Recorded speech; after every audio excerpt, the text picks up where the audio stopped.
Welcome back to the Citizen Channels. Now we've got over Christmas, we've got over New Year, and the games are going to come thick and fast. Some big games over the next few weeks that will make or break our season, of course, which has been pushed to breaking point, hasn't it, up to now? But this Pepsi 11 looks back to the Premier League action now, and we're talking Brentford against City, of course, on the 14th of January 2025, 7:30pm kickoff. It's like back to the old days, isn't it? I haven't got a ticket for this one. If you're going down, guys, please stay safe and bring us back those points. Yes, match day 21, so we're over halfway through now. Key games, big key games. And interesting, of course, Pepsi 11 against Salford sort of told us the backbone of this team, I think, didn't it? But we'll get onto that in a minute. I'm recording this on the 12th of January 2025, so a day after our 8-0 victory. And we'll check out Thomas Frank's Brentford so far, although they've been stumbling recently, but I won't pay too much attention to that. And we'll try and pick a Pepsi 11, of course, which hopefully, fingers crossed, I say I've last two in the, of course, discount the Salford game, the two before them, I've got 11 out of 11, but hopefully I'll be back up with at least 9 or 10 out of 11 with this one. But a couple of interesting quandaries for Pep with this one as well. So please let me know your thoughts, your score predictions, etc. I'll have Andy Morrison's prediction later on as well. This is on TNT Sports. Check out my City 1:30 special away at Brentford. Yeah, we've not played them many times in the league. We've only played them 7 times in our history. We've won 3, drawn 1 and lost 3. So straight down the middle, that one. There's 11 goals scored, 8 against. So we're always doing all right on the goals for and against. Against many teams, actually. There's not many teams have a better ratio. Brentford's season so far, well, interesting. The last 6 league games, in early December, they beat Newcastle at home 4-2, and then they went to Chelsea and lost 2-1. And then they lost at home to Forest just before Christmas, 2-0. After Christmas, they drew 0-0 at Brighton, and then, of course, on New Year's Day, they lost at home to Arsenal. Yes, and on the 4th of January, they absolutely stuffed Southampton, which probably, even we probably could have managed that, couldn't we? But next up after us, Brentford are also at home again, but they're playing Liverpool, so they've got us in Liverpool, so it'll be interesting. Tell them a bit about themselves as well, I think, in the next couple of games. But Brentford's home league record is second only to Liverpool's. In fact, they've only lost 2, and that's their last 2 games. But they played 10, won 7 and drawn 1, scoring 27 goals and letting 19 in. So that's sort of good news. The 2 losses have been their last 2, of course, but at home they do average just under 3 goals, so they're quite capable of scoring. And Bumo and Wiese are doing very well with around 30 goals and assists between them, and also Damsgaard has chipped in with his fair share as well. So I think despite these recent defeats, I think confidence will still be good, especially at home. And Franks and company will fancy their chances because they've done pretty well against us in the past. It's always been tight, even when we've had a cracking team out. And they do average almost 2 goals a game against them at home as well. So it could be high scoring. I don't think it's going to be a 3-3 or a 2-3-2 or something like that. And of course, they just had an FA Cup match like we have, and they were a little bit disappointing, although they did play admittedly slightly weaker team. They were beaten at home by Plymouth, yes. We'll see what happens when Rooney goes. There you go. So 1-0 loss. So that might be a bad thing for us, because I think Mr. Frank will kick him up the arse after that. So that's probably a negative for us rather than a positive, the fact they got beat by Plymouth. So, it will be tough. There's no doubt. It's always tough. It's always tough when we're in form. At the moment, despite the 8-0 against Salford, we can't say we've hit our straps yet, can we? Just little bits and pieces. So that brings us on to our Pepsi 11, of course. The squad and team against Salford, well, we started Ederson, Nunes, O'Reilly, Simpson, Pusey, Aki, McAtee, Gundo, Grealish, Savic, Mubama and Doku. I think the bench was very interesting. This literally, I can't imagine any of this. Well, there's perhaps one name that might, but I can't manage any of this bench not starting this game. In fact, in my 11, they all start. So on the bench was Akanji, De Bruyne, Foden, Gvardiol, Haaland, Kovacic, Lewis, Ortega, and Bernardo, of course. Of course, the big quandary for me, the biggest quandary in this game, because I know Pep's going to go back to norm here. He's not going to risk people. He's not going to risk any of the kids that he risked against Salford. He's not even going to risk McAtee in this. I can't see it.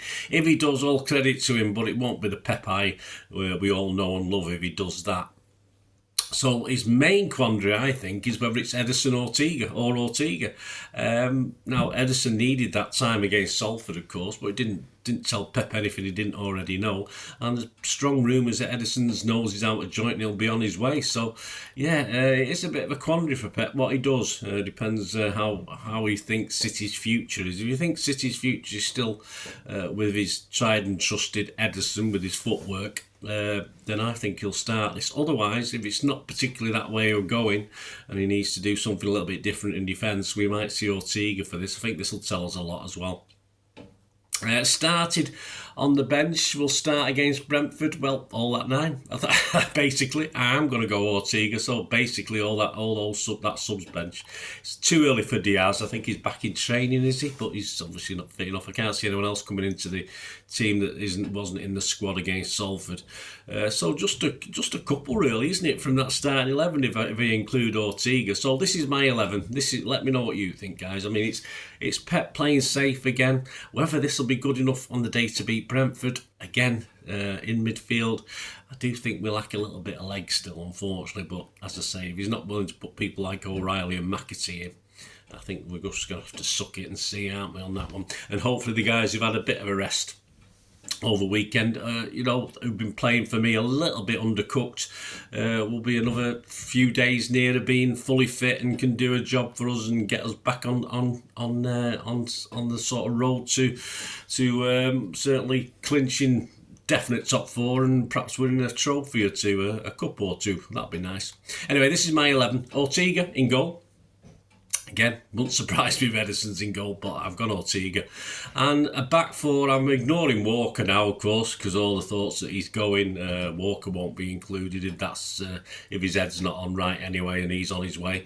So I'm going Lewis, Akanji, Ake and Gvardiol.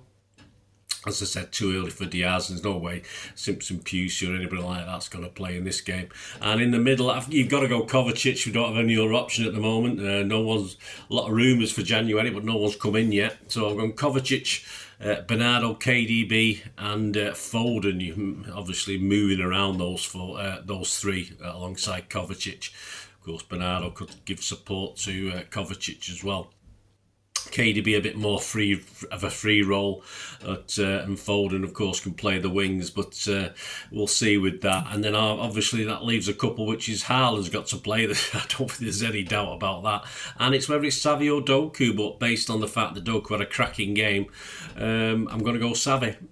So there you go, yeah, because Savi's has been doing it in the league, although say he was a bit more of a minor player against Salford, of course. So there you go, Ortega, Lewis, Akanji, Ake, Gvardiol, Kovacic, Bernardo, KDB, Foden, Haaland, Savi. Very much back to his old tried and trusted with Pep.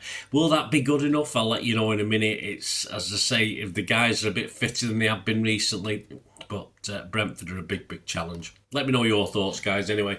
I did say predictions, yeah. Andy Morrison says, he probably wrote this, 3 weeks ago, something like that. Brentford have been superb at home. They have, until the last 2 or 3, including the FA Cup.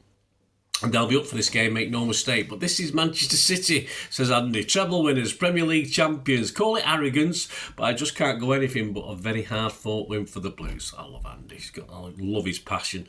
And his prediction is Brentford 1, City 2. I think that is the most popular scoreline with the bookies, so you can get 15-2 on that one. Yeah, this and Ipswich, my little thoughts, are difficult away games, our next 2. If we get 4 from 6 points, I think I'll be happy with that. I will be happy with that. I mean, I want 6 from 6 because I'm greedy, and I won't be surprised if we get none from that, or 1 or 2.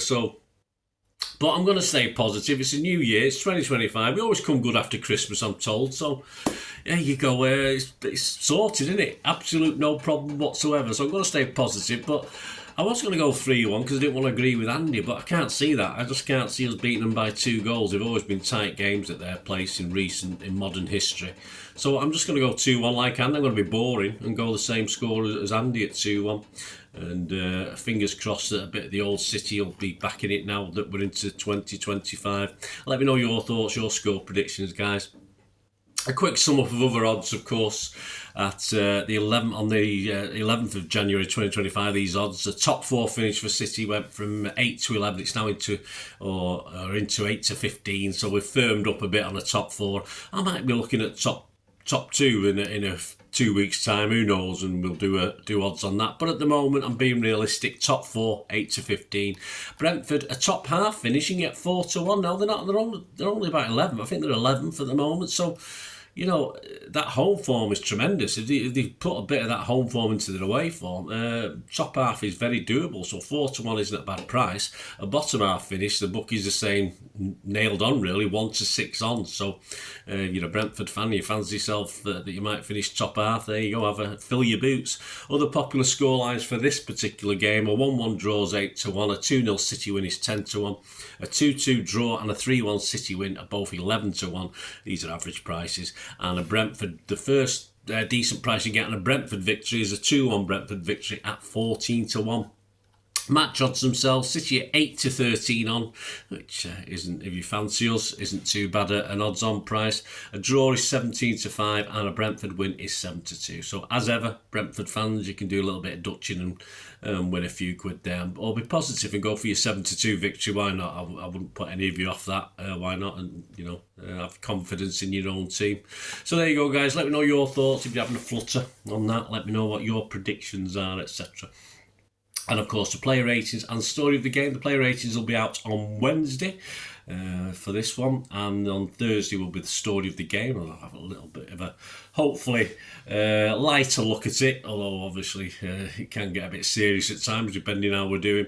And of course, the Pepsi 11 for the visit to Ipswich, that'll be out on Friday. So as I said, they're coming quick and fast now. I will be down at Ipswich on the Sunday, so I'm looking forward to that. It's been a few years since I've been down to Ipswich. And of course, the City 130 special celebrating Manchester City 1894-5 to 2024-25. 130 plus a bit of change. I'm not quibbling over a few months. So will be coming out soon. So have a look at that. Of course, people like names like Sir Alf Ramsey get a mention, stuff like that. So check out my City 130 special on trips to Ipswich. And it's always just a bit of a jank Ipswich. It still is, but not quite as bad as it used to be in the old days. There you go, guys. Thank you. I hope you have a great 2025. If you've not already watched the vlog, and I've wished you it, thank you so much for your support. We are nearing 4,000 subscribers now. It's been a little bit of a struggle the last few months with changes in various social media things and ways I'm put out there on the various socials, but we're getting near anyway. We're getting near 4,000. My thanks to you. Spread the word, guys. That's wonderful. And please stay tuned. You want ways to chat to me or get in touch with me through my various socials. And of course, it's a new year. I'm always after any support for the channel, memberships, etc. Which my thanks to all my members. If you want to join that and get some great content quicker, faster, and stuff that's there that won't be published for a while yet. Please stay tuned and find out details on that.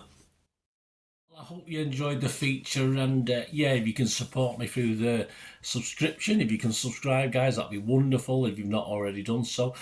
We do actually have memberships at the moment, just 99p a month, so you get access to all my City stuff, including all the history vlogs, dozens and dozens not been published yet that you get immediate access to, and every time I do a edit and do a vlog, you get immediate access to it as well. So you can have a copy of scripts as well if you want any hard copy of the sort of things I do on matches and teams and managers and players, etc. So if you can join the membership, that'd be wonderful. We do have sponsors at the moment. Piat6505 are our current sponsor. They have a little eBay shop, so if you check in the comments section, there's a link there to the shop. They sell movie posters from the 90s and 2000s. They sell DVDs, some classic Hollywood movies, some classic foreign language ones.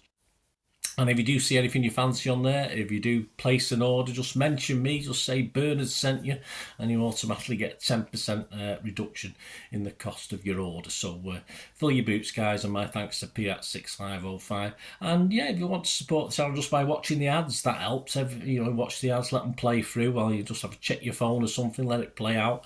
And of course, if you follow any of the links, that always works as well. If you follow a link to one of the ads and you fancy something, I've done it myself. I've followed a link and actually purchased something from another organisation, but it can happen. It can happen. Not all ads are stuff you're not interested in. And of course, if you can give us a like, guys, that would be absolutely fantastic. All likes are much appreciated. Anyway, thanks for watching. Until the next time, of course, I only ever ask one thing, don't I? Please, I ask you all to stay safe, especially you Blues, Until the next time, come on City. Bye for now.